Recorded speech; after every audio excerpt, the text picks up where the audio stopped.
L'amie la plus chère de ma mère, c'est elle. Si je n'étais pas allé chez elle ce jour-là, mon parcours aurait peut-être pris une autre direction. Je m'appelle Ethan, j'ai 23 ans, et je vis avec ma mère à San Diego. Le jour, je crée des visuels pour une petite agence de marketing du centre-ville. Je ne suis pas particulièrement fan de la vie nocturne, mais lorsque ma mère a fêté ses 50 ans et a organisé une fête extravagante dans son jardin, je me suis senti obligé d'y assister. Elle préparait cet événement depuis un bon moment, et comme elle s'accorde rarement ce genre de festivité, son enthousiasme était contagieux. Ce soir-là, notre jardin était illuminé de douces lumières ambrées, des ballons flottaient parmi les buissons, et les rires résonnèrent de partout. La foule était composée d'anciennes connaissances de ma mère à l'université, de collègues de travail, de voisins fiables et de quelques cousins éloignés que je n'avais rencontrés qu'à Noël. Tout le monde semblait s'amuser, tandis que je restais tranquillement dans un coin, sirotant une bière et saluant des visages familiers. Waouh! Ethan, tu as grandi. Tu te souviens quand tu courais partout avec des traces de chocolat sur le visage? Je me retrouve souvent à me fondre dans le décor lors des événements sociaux. Cette soirée semblait particulière. Mon regard se posait sans cesse sur Lorraine, sans effort conscient. Il me fallut un moment pour me rappeler qui elle était. C'était une amie de ma mère, que j'avais remarquée à plusieurs reprises. Auparavant, je la considérais comme une femme gentille et réservée, généralement une bouteille de vin à la main, et un sourire doux. Pourtant, ce soir-là, vêtue d'une élégante robe bleu marine, les cheveux lâchés, le regard paisible et un sourire tendre, elle avait quelque chose d'envoûtant. Sa présence n'était ni envahissante ni en quête d'attention, mais plutôt apaisante, comme une mélodie subtile qui captive. Je me disais que c'était l'amie de ma mère, probablement divorcée et d'un âge qui la rendait inaccessible à mes yeux. Pourtant, plus j'essayais de détourner le regard, plus elle m'attirait.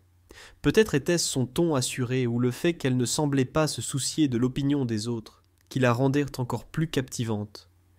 J'ai bu ma bière à la hâte, en partie pour apaiser mon malaise, en partie pour faire face à la chaleur étrange mais réconfortante qui se développait en moi. Ce soir-là, je n'avais pas prévu qu'une remarque inconsidérée, lancée au milieu d'un tourbillon de boissons et d'un détachement, déclencherait une série d'événements s'étalant sur des mois, une remarque qui aurait pu paraître une plaisanterie pour d'autres, mais qui signifiait pour moi le début d'un imprévu. Je me retrouvais au bar, serrant ma troisième bière avec insouciance tandis qu'elle se vidait. La réunion continua, emplie de gaieté et de mélodies provenant d'une enceinte Bluetooth. Mon regard se posa à plusieurs reprises sur Lorraine. Elle discutait avec mon amie. Toutes deux riaient, se penchant parfois pour déchiffrer des mots, au son de la musique. Lorraine ne faisait rien de remarquable, se contentait d'exister, et pourtant cela perturbait mon équilibre. Je me dis de partir, peut-être d'aller faire la vaisselle ou remplir les verres des invités. Pourtant, je restais immobile, l'observant comme pour graver chaque détail dans ma mémoire, notant la façon dont elle remit ses cheveux derrière son oreille, et l'inclinaison subtile de sa tête lorsqu'elle les écoutait. Je n'étais pas complètement ivre, mais chaque gorgée de bière minait mon sang-froid habituel. Je ne me souviens plus du moment précis où j'ai décidé d'aborder Lorraine, qui se tenait seule sous les lumières scintillantes du porche. « Salut, Lorraine !» dis-je d'une voix rauque d'anxiété. Elle me reconnut aussitôt et m'adressa un sourire amical, comme pour saluer une vieille connaissance. « Ethan, ça fait longtemps que tu n'as pas grandi. » Je lui rendis un sourire gêné. « Merci d'être venu. »« Je n'aurais pas manqué ça. Ta mère est une de mes préférées. » murmura-t-elle doucement, le regard doux. J'avais l'intention de porter un bref toast et de partir, mais quelque chose, peut-être l'alcool, peut-être un désir caché, me fit prononcer des mots que je n'oublierai jamais. Je donnerais n'importe quoi pour ta compagnie. L'instant sembla s'arrêter. Lorraine ne répondit ni par un sourire ni par un froncement de sourcils. Elle me regarda simplement, le visage énigmatique, ni condamnant ni approbateur. Je me sentais vulnérable mais pas ignoré. Mes joues s'empourprèrent, j'acquiesçai légèrement, en guise d'excuse silencieuse, et reculai. Peu importe. Je me suis détourné avant qu'elle puisse répondre, le cœur battant la chamade, le chaos envahissant mes pensées. Le reste de la nuit s'est déroulé mécaniquement. J'ai empilé les assiettes, échangé de brèves politesses avec les autres, puis je me suis finalement effondré sur le canapé, la tête douloureuse. Je ne savais pas si j'étais éveillé ou en train de rêver. Avec le recul, Ces 10 mots me semblaient une balle tirée par une arme invisible. Je perds le contrôle. Ai-je murmuré avant de m'évanouir. Le lendemain matin, je me suis réveillé dans mon fauteuil, toujours en jean, assoiffé, et les souvenirs flous. La maison était silencieuse, à l'exception des ballons éparpillés et des bouteilles de vin vides empilées sur le plan de travail. Je me suis traîné jusqu'à la cuisine, j'ai bu une gorgée d'eau et je me suis affalé sur le canapé, consultant mon téléphone par réflexe. Un message de Lorraine est apparu à l'écran. « Si tu pensais vraiment ce que tu as dit hier soir, discutons-en. » Je me suis fixé sur le message, espérant qu'il disparaisse avec une concentration intense. Je l'ai relu plusieurs fois. Avais-je dit honnêtement ? Les mots précis m'ont échappé, mais l'émotion était indéniable. J'ai tapé sur la zone de réponse, composé, effacé, réécrit. Finalement, j'ai lancé. Je le pensais vraiment. Je suis partant, si tu l'es. Après cela, j'ai posé le téléphone, le pouls battant la chamade, comme si je préparais un discours au lycée. 5 minutes plus tard, un autre message est arrivé. Cet après-midi, il y a un café sans prétention en centre-ville. Je vous indiquerai l'adresse. J'ai passé la journée dans un état second, changeant de chemise 3 fois, me brossant les dents 2 fois, et me regardant comme si je répétais pour un entretien d'embauche, sans me douter de ce qui m'attendait. Le doute me submergeait. À quoi pouvait-elle bien penser ? Sourirait-elle ? Était-ce une ruse ? Ses parents seraient-ils présents ? J'ai ricané face à ma propre appréhension, mais j'ai continué quand même. Arrivé 10 minutes plus tôt, j'ai obtenu une place dans un coin, face à l'entrée. L'endroit était tranquille, avec seulement une poignée de personnes lisant ou tapant sur un clavier, une musique douce diffusant discrètement, et un léger tintement de verres au loin. L'atmosphère était paisible, comme le silence qui précède l'orage. Lorraine entra vêtue d'un modeste pull vert et les cheveux attachés. Sans maquillage, elle n'en avait pas besoin. Elle me remarqua et m'adressa un sourire subtil, ni trop chaleureux, ni hypocrite, juste assez pour me couper le souffle. « Hé !» dit-elle d'une voix douce mais engageante. « Hé !» Je me levai et me rassis rapidement, manquant de renverser mon verre d'eau. Nous commandâmes des cafés et restâmes un instant face à face en silence. Puis Lorraine prit la parole. « Tu te souviens de ce que tu as dit hier soir ?» J'acquiesçai vigoureusement, encore agité. « Était-ce vraiment toi ou simplement l'influence de l'alcool ?» Je déglutis. L'alcool me redonna courage, mais mes paroles étaient sincères. Elle m'examina, puis esquissa un léger sourire, non pas un sourire qu'on attendrait après une confession, mais un sourire suggérant la surprise, peut-être l'intrigue. « Je ne suis pas fâchée que tu aies parlé, » dit-elle. « Je n'en suis juste pas sûre. » Je soupirai, me sentant sensiblement moins accablé. Pour une fois, je ne regrettais pas mes paroles. Lorraine remua son café, maintenant le contact visuel. Elle ne se pressa pas, n'insista pas, mais n'évita pas le sujet. Je ne m'étais jamais senti aussi compris. Un bref moment de silence s'ensuivit. Je me suis senti obligé de m'exprimer, de rationaliser. Mais j'ai ensuite réalisé que l'honnêteté était peut-être ma meilleure option, voire ma seule, sans aggraver la situation. Cela peut paraître inhabituel, mais je t'observe depuis un certain temps. Je n'aurais jamais pensé exprimer ce sentiment étant donné ta relation étroite avec ma mère. Elle a légèrement incliné la tête. Vu la situation, je lui ai expliqué avec franchise. Tu es plus âgé et plus sage, tu as vécu plus longtemps. Je ne comprends pas pourquoi tu évoques ces sentiments en moi, mais hier soir je ne pouvais pas faire semblant que ce n'était pas sincère. Lorraine s'est arrêtée au milieu d'un mouvement, se positionnant près de sa tasse. Je suis divorcé depuis de nombreuses années, sans enfant. L'amour n'est pas quelque chose que je médite souvent. Quand quelqu'un est aussi ouvert, je me demande toujours ce qu'il veut. Elle a soutenu mon regard avec sincérité. Je n'anticipe rien. Je pensais simplement que si tu ressentais une lueur du même sentiment, nous pourrions discuter. Elle a posé son menton sur sa main, les lèvres légèrement pincées, comme si elle réfléchissait. J'ai 23 ans et j'ai beaucoup à faire, et pourtant, me voilà à dévoiler mon cœur étrangement serein. Lorraine sourit. Ce que tu as dit ne me dérange pas. Depuis quelque temps, il était rare que quelqu'un me surprenne agréablement. Notre conversation était complexe, réservée mais captivante, et m'attirait encore plus. À la fin, nos cafés se transformant en glaçons. Lorraine prit son sac à main et se leva. « Je ne promets rien, mais si vous souhaitez poursuivre la conversation, je suis disponible. » Je partis discrètement avec un hochement de tête et un sourire. Nous quittâmes le café, tandis que le soleil de fin d'après-midi caressait les épaules de Lorraine. Lorraine me jeta un coup d'œil, le regard un peu plus vif. Elle suggéra de rester discrète. « D'accord, » répondis-je. Elle s'éloigna, me laissant planter là, éprouvant une sensation nouvelle. Ni espoir, ni appréhension, simplement le sentiment d'une authenticité naissante. Plus tard, Lorraine choisit un endroit tranquille, près de Balboa Park, peu fréquenté et ombragé. Ce jour-là, l'atmosphère était sereine, imprégnée du parfum de l'herbe fraîche et des doux murmures de la nature. Arrivé tôt, je flânai pour me calmer, et finis par la trouver sur un banc en bois, un gobelet à café en carton à la main. Elle portait un t-shirt blanc, un jean et des lunettes de soleil. En me voyant, elle repoussa ses lunettes de soleil et m'adressa un sourire doux, ni arrogant ni apaisant. « Précision, » déclara-t-elle. Nous marchâmes tranquillement le long du sentier sinueux du lac, nos pas reflétant la sérénité du moment. L'atmosphère entre nous n'était pas tendue, mais pas non plus totalement sereine. Puis Lorraine prit la parole d'une voix douce. Je me suis toujours imaginé avec une famille. Je la regardais. « Tu pensais au divorce ?»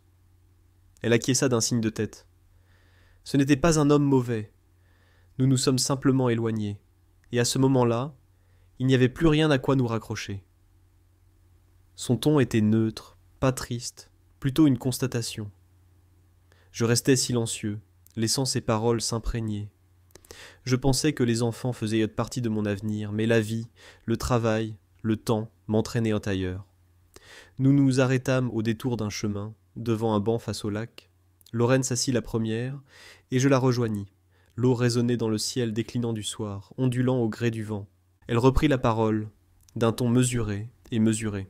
« Je ne suis pas brisée, mais prudente. Je ne suis pas ici pour jouer, et je ne ferai pas de mal intentionnellement à ta mère, qui est ma plus chère amie. » En croisant son regard, je lui avouai honnêtement que je ne joue pas non plus. Je tiens à éviter toute douleur. Pour la première fois depuis le début de notre promenade, Lorraine me fixa du regard. « Pourquoi as-tu dit ça ce soir-là » demanda-t-elle, hésitante mais curieuse. Après un moment de réflexion, je répondis. « Je suis attiré par toi depuis un certain temps, mais je n'avais pas eu le courage de te l'avouer auparavant. L'alcool a peut-être accéléré les choses, mais mes sentiments, eux, sont sincères. » Elle rit doucement. « Tu ne sais pas que j'ai 12 ans de plus que toi ? Je l'ai reconnu sans équivoque, et pourtant, cela ne change rien à mon affection pour toi. » Intriguée, demanda-t-elle. Non pas accusatrice, simplement curieuse. De quoi s'agit-il ? Incertaine, je l'avoue. Je réfléchis, et répondis. Je ne suis pas sûr de l'issue, ai-je avoué, mais je ne veux pas faire comme si de rien n'était. Je veux explorer où cela mène. Lorraine jeta un coup d'œil à ses mains, avant de contempler le lac. Un silence momentané s'installa entre nous. « Tu m'as prise par surprise, » admit-elle, « et ce n'est pas si mal. » Nous avons continué à marcher au bord de l'eau sans parler, l'atmosphère devenant plus joyeuse et amicale. Au parking, elle s'est tournée vers moi avec un sourire spontané. Merci de simplifier les choses. Je lui ai rendu son sourire. Merci de ne pas avoir disparu après ce message. Elle m'a doucement touché le bras, avant de monter dans sa voiture. Je l'ai regardé partir, une émotion subtile mais tangible s'infiltrant en moi, comme un murmure d'espoir glissé par une portière doucement ouverte. Après notre promenade au parc, nous n'avons rien prévu de précis. Il n'a pas été question de se revoir, ni d'étiquette pour cette situation qui se déroulait. Mais ce soir-là, alors que je travaillais sur un projet vidéo pour un client, mon téléphone a vibré, un texto de Lorraine m'a contacté. Elle n'est pas belle la nuit. J'ai passé 10 minutes sur mon balcon à profiter de la brise. J'ai relu son message plusieurs fois, comme s'il contenait des secrets de l'univers, avant de répondre, prisonnière du vrombissement de mon ventilateur et d'une échéance imminente. En moins d'1 minute, a-t-elle répondu. Vous devez taper sur votre bureau en travaillant. J'ai éclaté de rire. Depuis, nos conversations étaient devenues un élément paisible de mon quotidien, peu fréquentes, peu urgentes, mais toujours parfaitement synchronisées. Un jour, elle m'a envoyé une photo d'un chat se prélassant sur la balustrade de son balcon avec la légende suivante.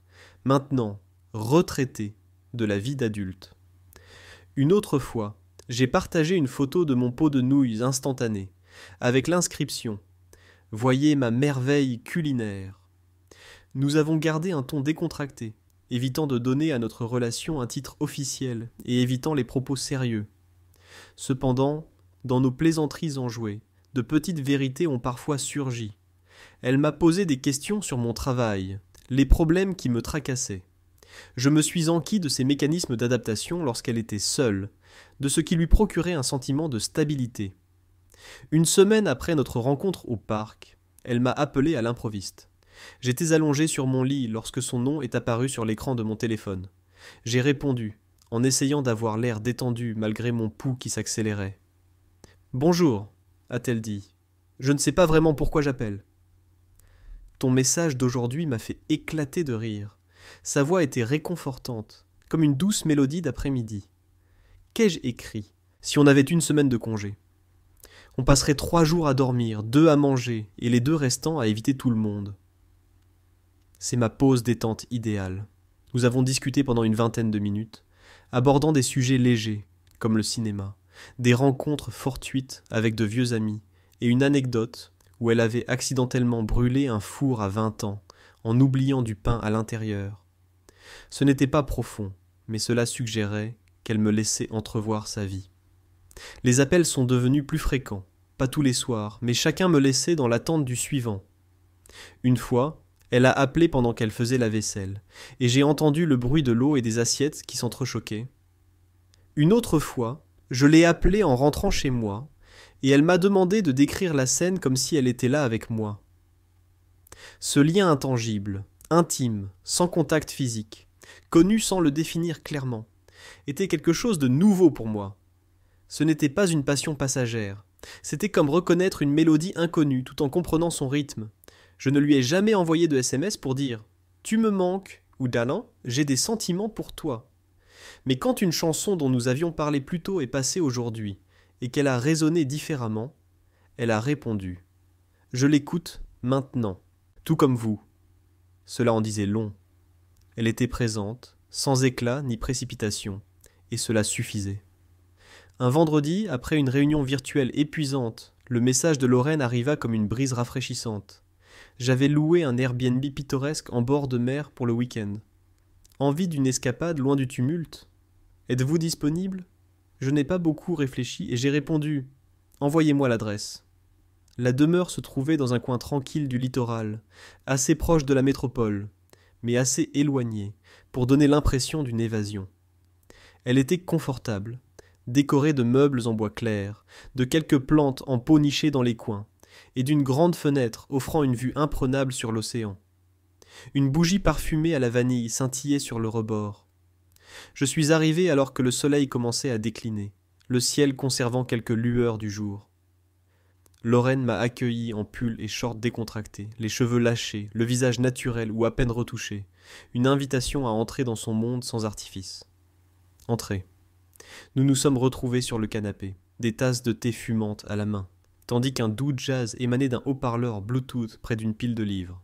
Nous avons discuté tranquillement du travail, d'un livre dans lequel elle était plongée, et de mon plat italien raté qui avait carbonisé la marmite. L'ambiance était agréable, apaisant ma tension tout en laissant les non-dits chargés. Tandis que la brise du soir s'infiltrait doucement par la porte entrebâillée, Lorraine nous couvrit d'une couverture légère. Je me suis inconsciemment rapproché. Ma main s'est attardée près de la sienne, s'éloignant légèrement de tout contact. Il y a eu un silence sincère, presque anticipation. Je me suis tourné vers elle. Elle m'a regardé, ni évasive ni timide, juste posée, me mettant au défi de la rapprocher. J'ai pris sa main, la sentant répondre subtilement. Son expression s'est adoucie, un sourire subtil comme une invitation discrète. Je me suis penché vers elle. Le baiser était tendre, semblable à une douce brise marine sur une peau découverte, ni violent ni envahissant, simplement une reconnaissance de ce que nous ressentions tous les deux. Pendant un bref instant, le silence s'est installé. Lorraine a posé doucement sa tête sur mon épaule, comme un murmure. Après un silence, Elle murmura « Je ne m'attendais pas à ça. »« Moi non plus, » répondis-je, toujours enveloppé dans cette brume onirique. Elle laissa échapper un léger rire nostalgique. Il faut garder ça secret pour l'instant. Je compris. Elle me regarda de nouveau, le regard clair et vulnérable. Quoi que ce soit, je ne veux pas que ça s'évanouisse prématurément. Cette nuit-là, nous étions simplement assises là, les mains entrelacées, le murmure de l'océan s'infiltrant par la fenêtre. C'était harmonieux, suffisamment tangible pour me toucher le cœur, sans être étiqueté. Sous la surface, je savais que quelque chose avait pris racine, et ce n'était pas une simple lubie passagère. Nous ne qualifions pas ce que nous partagions, pas de romance, pas seulement par ma mère. Mais après cette nuit à la maison de plage, notre lien s'était transformé de façon permanente. Nous avions juré de le cacher, non seulement pour empêcher maman de le découvrir, mais aussi parce que nous sentions tous les deux que le révéler trop tôt risquait d'éteindre cette flamme fragile. À partir de ce moment-là, notre relation s'est épanouie dans des moments volés, banals, mais électrisants rétrospectivement. Un jour, maman avait invité Lorraine à déjeuner. Je lavais des verres dans la cuisine lorsqu'elle est entrée. Nous avons échangé des salutations formelles, mais comme des amis de passage. Cependant, alors que maman partait pour répondre à un appel, Lorraine s'est penchée vers moi et m'a dit doucement « Cette chemise te va vraiment bien. » J'ai réussi à garder une expression posée, mais un sourire subtil était resté tout au long de la journée.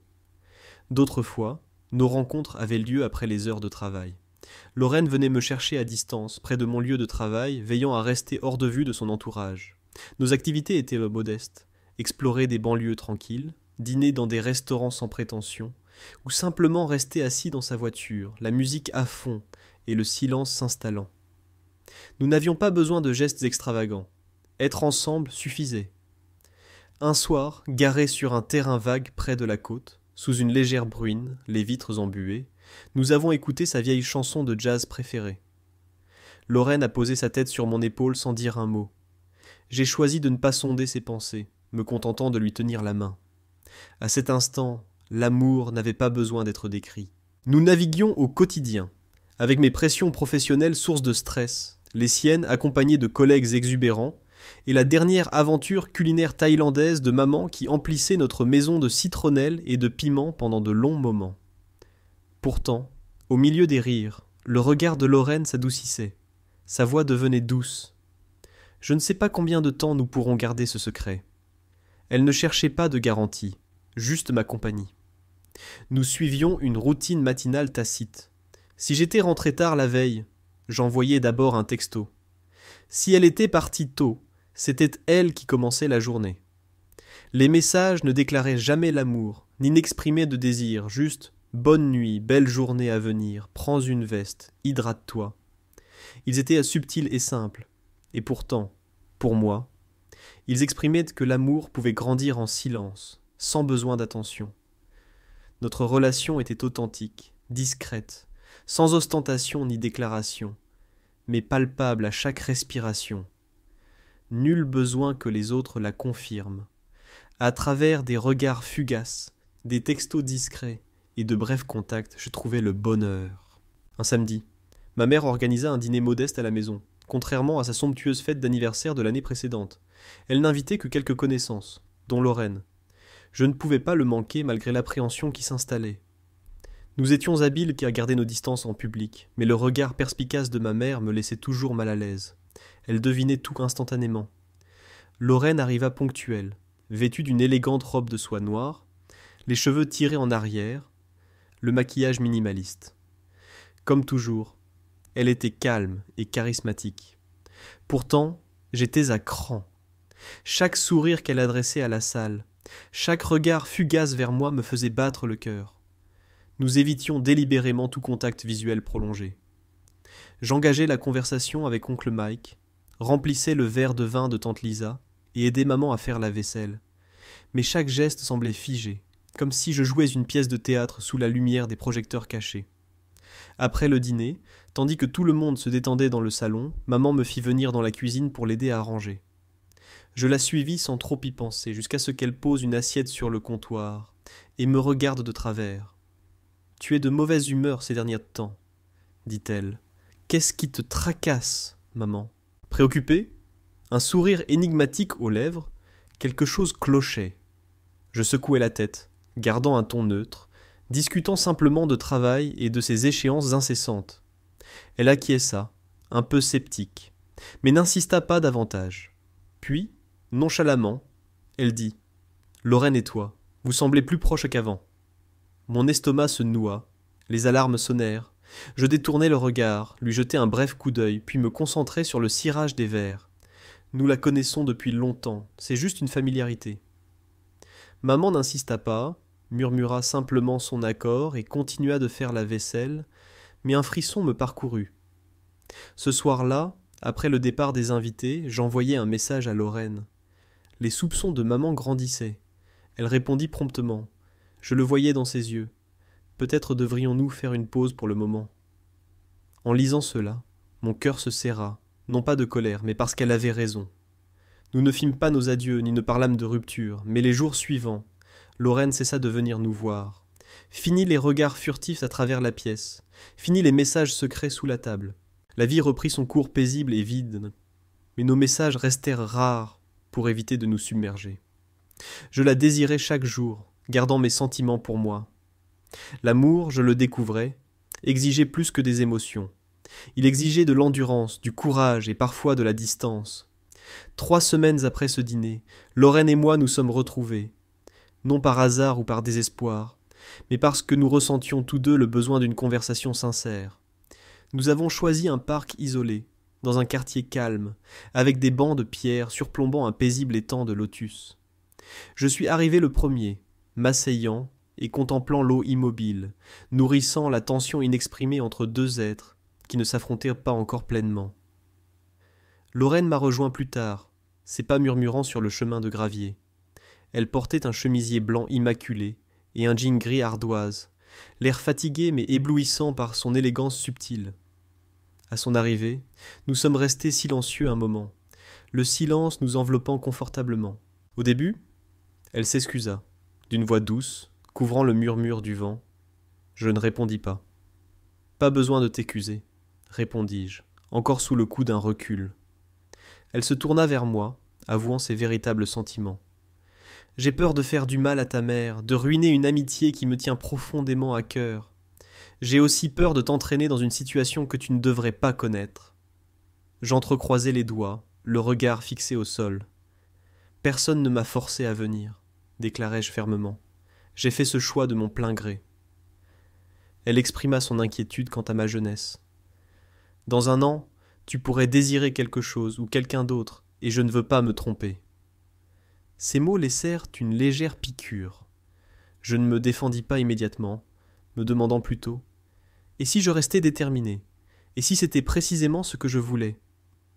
Après un moment de réflexion, elle soupira. « Je n'apporte pas de solution, » murmura-t-elle doucement. « Pourtant, quand tu te tais trop longtemps, je consulte instinctivement mon téléphone, me sentant comme une adolescente amoureuse. Mais dès que ton nom apparaît, je reprends conscience. L'émotion qui m'envahit, je ne parviens pas à la saisir pleinement. » Je lui pris doucement la main, sans la pousser ni l'ordonner, juste en maintenant une présence ferme. « Je suis là. Je ne m'attends pas à ce que tu aies toutes les réponses. J'ai juste besoin que tu comprennes que je ne t'abandonnerai pas. » Lorraine baissa la tête, les lèvres serrées, dissimulant quelque chose. Après un bref silence, elle dit « Procédons prudemment, une étape à la fois. Pas de promesses grandioses, mais pas de départ non plus. » Je reconnus d'un hochement de tête. Procéder lentement est acceptable tant que nous naviguons ensemble. Nous restâmes dans cette position, les mains entrelacées, jusqu'au coucher du soleil. Les non-dits étaient inutiles, mais nous comprenions tous deux que nous nous aventurions en territoire inconnu. Ce n'était pas une flamme passagère, mais une décision délibérée. Cet amour, bien que complexe, méritait d'être chéri. Depuis notre conversation au parc, Lorraine et moi ne sommes plus identiques. Les précédentes rencontres, marquées par l'incertitude et de brefs contacts en voiture, les questions matinales du genre « As-tu bien dormi ?», ont laissé place à des confrontations directes, sans détour. Un soir de semaine, Lorraine m'a invité chez elle. Sa mère était en déplacement professionnel pour 2 jours, et elle venait de terminer un projet important. Son appartement, toujours impeccable, semblait cette fois différent, non pas à cause de la lumière subtile ou des portraits en arrière-plan, mais à l'intensité de son regard. J'ai beaucoup réfléchi, a-t-elle commencé, tandis que nous étions assis sur son canapé, nos tasses de thé fumantes entre nous. À quoi ? ai-je demandé, concernant les conséquences potentielles si ma mère l'apprenait. Et le fait que je serais celui qui trahirait sa confiance, j'ai marqué un temps d'arrêt avant de répondre. C'est possible, oui, mais c'est un sujet que nous devons aborder tous les trois, pas seulement toi et moi. Elle a répondu d'un air sombre. Tu risques de la perdre, et je ne suis pas sûr que cette affection vaille un tel prix. J'ai décelé de l'appréhension dans son ton, non pas à cause du scandale ou de la critique, mais à cause de la possibilité que je regrette, que je la blâme ou que je me retire. J'ai posé la main sur sa main, soutenant son regard. Je ne me suis pas lancé dans cette aventure pour remplacer quelqu'un par un autre, mais je n'abandonne pas parce que quelqu'un pourrait ne pas comprendre. Lorraine m'a scruté attentivement avant de détourner le regard. Je ne suis pas sûr d'avoir la force de blesser quelqu'un à nouveau, ai-je murmuré doucement. Alors laisse-moi te le dire une fois, et s'il le faut, ce sera la dernière. Elle m'a regardé, perplexe. Je ne me suis pas aventuré dans cette situation pour tâter le terrain ou agir impulsivement. Ce n'était pas un caprice. Je t'ai vu, je t'ai entendu, et je suis tombé amoureux de toi petit à petit, non par défi, mais par sincérité. Si tu supposes que j'abandonnerai le navire quand les choses deviendront difficiles, tu ne m'as pas encore vraiment rencontré. Les yeux de Lorraine se remplirent de larmes, pas un flot, pas théâtralement, juste de discrètes gouttes libérées par une longue tension accumulée. Elle serra fermement ma main. Je ne veux pas que tu portes tout seul, mais je ne supporte pas l'idée de te perdre. Nos fronts se touchèrent, notre connexion subtile mais profonde. Alors tiens bon, ne recule pas, ne doute pas de ce pourquoi nous luttons tous les deux. Elle hocha la tête, les yeux fermés. Ce soir-là, plus besoin de déclaration. L'engagement était entre ses mains, dans mon absence prolongée pour l'aider à faire la vaisselle, dans la façon dont son regard me suivait en partant, non pas avec le doute, mais avec un optimisme discret.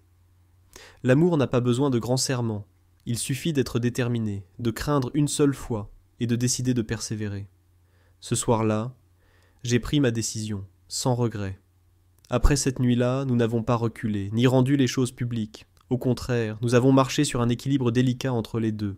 Nous vivions dans un royaume de semi-dévoilement et de dissimulation, un sanctuaire rien que pour nous, où les événements se déroulaient avec tranquillité, réserve et authenticité, non par gêne, mais plutôt parce que cet amour avait besoin d'espace pour mûrir avant d'affronter l'adversité. Lorraine venait rarement lui rendre visite, sauf si maman l'invitait. Dans ces cas-là, nous reprenions nos anciens rôles. L'amie la plus chère de maman et la femme posée, conversant avec moi comme si j'étais simplement l'enfant d'une amie. Cependant, par de brefs moments, nos regards convergeaient, un regard s'attardant un instant de trop, un sourire furtif qui nous était exclusivement destiné. Après chaque visite, nous échangions des textos. Quand tu ris avec maman, j'ai juste envie de te serrer contre moi. En lui préparant des carottes, on avait l'impression que c'était un message qui nous était destiné. Notre affection s'est transformée en un code secret. Les jours séparés, nous nous téléphonions tard, une fois Lorraine éteinte et rentrée dans sa chambre. Nous parlions de tout, de nos vies professionnelles, de nos aspirations latentes, des détails infimes que seuls les amoureux trouvent significatifs. Un soir, elle racontait des souvenirs de son père, lisant de la poésie chaque soir d'un ton bourru. Autre exemple, j'ai avoué avoir envisagé d'abandonner mes études pour me consacrer à la photographie, mais j'ai choisi de rester par crainte des sentiments de ma mère. Nous avons dévoilé des fragments de notre passé, non pas pour impressionner, mais pour mieux nous comprendre. Pendant nos loisirs, Lorraine nous conduisait hors de la ville, sur une courte distance, jusqu'à un café paisible en banlieue, une route bordée d'arbres ou une prairie où nous déployions une couverture et partagions des sandwichs. Dans ces moments-là, elle ôtait ses chaussures, marchait sur l'herbe et fermait les yeux pour sentir le vent. Je l'observais et me disais « C'est l'endroit le plus paisible du monde », car elle était présente. Nous n'avions besoin ni de grandeur, ni de dîner raffiné, ni de cadeaux somptueux, simplement de notre sanctuaire, sans préjugés, ni rôles imposés. Quand j'étais chez elle, nous nous levions tôt, buvant du café dans la douce lumière matinale de sa cuisine, qui tombait à flots. Lorraine portait mon t-shirt trop grand, les cheveux ébouriffés, pieds nus. Ces moments étaient les meilleurs, spontanés et authentiques, sans faux semblants. Nos vies n'étaient pas un conte de fées. Les échéances sapaient notre énergie, l'épuisement s'installait, et nous avions des désaccords feutrés sur des détails futiles, mais nous parvenions toujours à retrouver notre chemin, comme un sanctuaire caché dans ce monde agité. Personne ne le voyait, pas de nouvelles sur les réseaux sociaux, pas de démonstration d'affection publique dans la rue ou lors de fêtes bondées, et pourtant nous aimions profondément, silencieusement, sincèrement. Un amour confiné entre des murs ne diminue pas, il s'intensifie. Un matin d'automne frais, encore à moitié endormi, j'ai trouvé Lorraine, qui apportait son café et qui était assise en face de moi. La lumière du soleil caressait ses cheveux, créant un doux éclat paisible. Je crois qu'il est grand temps que nous planifions notre vraie vie, a-t-elle suggéré. J'ai haussé un sourcil. La nôtre, certes, n'est pas encore prête à se révéler au public, mais nous ne pouvons pas nous cacher éternellement. Et ainsi nous avons commencé à esquisser notre avenir, non pas comme des rêveurs, mais comme des individus matures considérant attentivement chaque étape sur un chemin rocailleux. Nous avons exploré les locations, non pas pour y vivre immédiatement, mais pour imaginer vivre ensemble dans un 2 pièces avec une cuisine ensoleillée et un petit balcon pour les plantes, ni trop près, ni trop loin de chez maman. Lorraine a remarqué. Parfait pour prendre l'air. Nous avons noté les prix et les emplacements des locations, notamment la proximité des arrêts de bus. Cela semblait plus concret que jamais. À mon retour en thérapie, Lorraine a déclaré, sans sous-entendre que je sois instable, sur un ton léger mais sincère, qu'elle se préparait à d'éventuelles répercussions de ma mère, de mes amis, de la société, et même d'elle-même. Je suis resté calme. Au contraire, je l'admirais, non pas pour sa vulnérabilité, mais pour son courage. M'aimer exigeait du courage. Se préparer à protéger cet amour était un accomplissement discret. J'ai commencé à tenir un journal, non pas avec l'ambition de devenir poète, mais pour exprimer des sentiments que je ne pouvais verbaliser.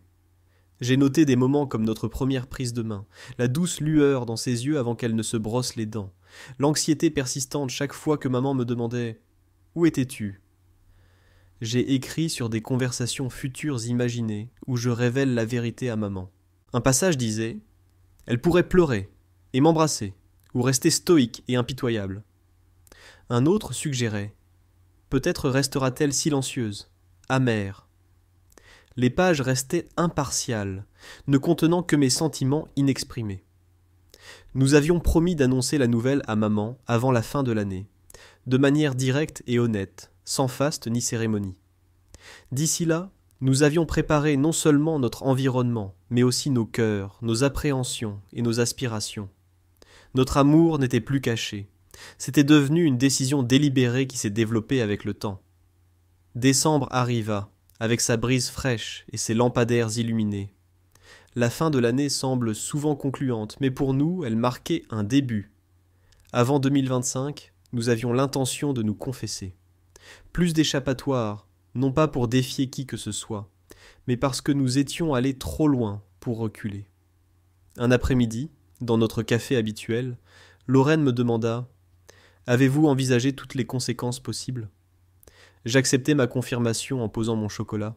Elle pourrait pleurer, se taire ou prendre ses distances un moment, mais je suis sûr qu'elle comprendra si on lui laisse le temps. Lorraine m'observa pensivement. « Tu as changé. » Je suis tombée amoureuse, avouai-je pour la première fois. L'amour n'est pas quelque chose que je repousse ou que je cache, c'est une réalité que j'accepte. Chaque jour, je prends une décision qui me convient, et nous avons choisi le 30 décembre comme date.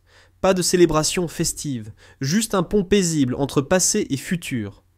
C'était assez solitaire pour se concentrer, et assez proche pour repartir à zéro avec sincérité.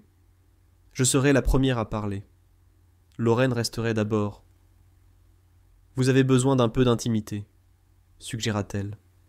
Si elle souhaite discuter plus tard, je suis prête. Les derniers jours de l'année s'éternisaient. Chaque repas avec ma mère, chaque « comment s'est passée ta journée ?» me semblait pesant. J'avais hâte de tout confier, mais j'attendais ce moment convenu. Je n'avais aucune idée de ce qui nous mènerait, mais je savais une chose, garder ce secret plus longtemps m'obscurcirait. Le véritable amour ne doit pas se cacher dans l'ombre. Le 29, Lorraine m'a envoyé un texto. Quoi qu'il arrive, je suis à tes côtés, je t'attends à cette porte. Mon cœur a fait un bond. J'ai répondu « Demain, ne t'ai-je pas choisi non seulement de tout mon cœur, mais aussi à voix haute ?» Je ne pouvais pas prévoir la réaction de ma mère, que ce soit des protestations silencieuses ou des larmes, peut-être pas de colère, mais de douleur. Je ne pouvais qu'être honnête avec elle, avec Lorraine et avec moi-même. L'amour n'exige pas une approbation universelle. Il exige plutôt une expression sincère, une déclaration hâtive lors d'une réunion. Je ferai n'importe quoi pour être avec toi, a marqué le début d'une aventure de 7 mois. J'ai choisi Lorraine chaque jour, en secret. Maintenant, je la confirme publiquement, non pas une seule fois, mais continuellement. Je suis incertain de l'avenir après avoir annoncé à maman. Cela pourrait être douloureux ou inconfortable, mais cet amour est sincère et je renonce à mon temps dans l'ombre. J'ai souvent opté pour Lorraine dans des moments de calme. Maintenant, je fais mon choix au grand jour, sans dissimulation, sans repli sur moi-même. L'amour mérite de briller. L'histoire d'Ethan et Lorraine nous offre une profonde leçon d'amour et de courage. L'amour authentique exige l'honnêteté, même s'il invite au jugement ou à la perte. Leur odyssée, née d'une confession impulsive et fugace, démontre que l'amour n'est pas toujours un geste grandiose ou un moment digne d'un spectacle. Cela réside dans les décisions silencieuses, les regards furtifs et la détermination de rester ferme malgré la peur. À 23 ans, Ethan et Lorraine, plus âgés et prudents, se débattent avec les conventions sociales et les devoirs familiaux, principalement envers la mère d'Ethan. Plutôt que de cacher leur lien par gêne, ils le cultivent en secret pour préserver son charme délicat jusqu'à ce qu'il devienne suffisamment solide pour affronter le monde. Cette leçon souligne que l'amour véritable exige patience et courage pour mûrir à son rythme, sans se laisser décourager par les pressions extérieures. Leur décision de finalement révéler la vérité à la mère d'Ethan incarne un principe universel. Vivre honnêtement, même si c'est difficile, est le seul moyen de préserver ce qui compte vraiment. Ce sentiment résonne profondément. Combien de fois cachons-nous nos vérités pour éviter la confrontation et ternir involontairement notre propre rayonnement ? Ethan et Lorraine nous inspirent à choisir l'amour, non seulement pour autrui, mais pour nous-mêmes, en acceptant qui nous sommes et ce que nous ressentons, quelles qu'en soient les conséquences. Quel exemple de votre vie avez-vous choisi le courage plutôt que la peur ? Partagez votre histoire dans les commentaires ci-dessous. J'aimerais savoir comment vous avez fait face à vos vérités. Si cela vous touche, aimez, abonnez-vous et cliquez sur la cloche pour rejoindre notre communauté et partager des histoires inspirantes et des conseils de vie. Ensemble, encourageons-nous à vivre avec courage et à aimer profondément.